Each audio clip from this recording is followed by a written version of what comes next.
Hey there! If you're over 50 and you've started to notice your legs feeling weaker, your knees aching, or your balance just not the same, you're not alone. Today, I want to show you one simple at-home routine that's been helping thousands of people just like you rebuild leg strength, improve balance, and move with confidence again, whether it's around the house or outdoors. Walking 10,000 steps a day is great for your heart, but it doesn't really bring back the leg muscles we lose with age. The truth is, we need a bit of strength training. Don't worry, not the kind that leaves you exhausted or drenched in sweat. These are gentle, low-impact moves you can do right in your living room. Let's start simple. Standing calf raises. Stand near a wall or chair for balance. Feet shoulder-width apart, back straight. Rise slowly up on your toes, hold for 2 seconds, and lower back down. You'll feel this one in your calves and ankles. Start with 2 sets of 10 reps, and increase as you get stronger. Next,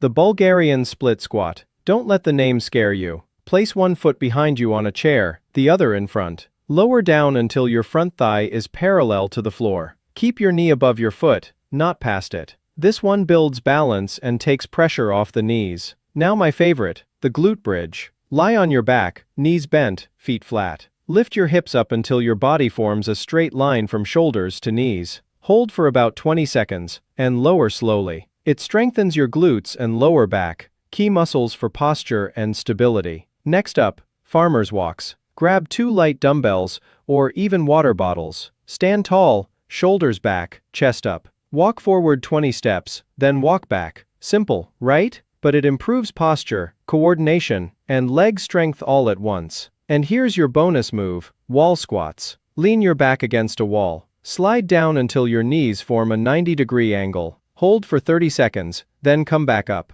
Repeat a few times, you'll feel those thighs working. If you stay consistent with these exercises, you'll notice real improvements in just a few weeks. And here's a tip. Consider adding 3 to 5 grams of creatine monohydrate after your workout. It helps with recovery, strength, and keeping your muscles healthy as you age. Stay consistent, stay positive, and you'll be amazed how much stronger you'll feel. If you enjoyed this video, don't forget to like, comment, and subscribe for more simple tips to stay active after 60. See you in the next one.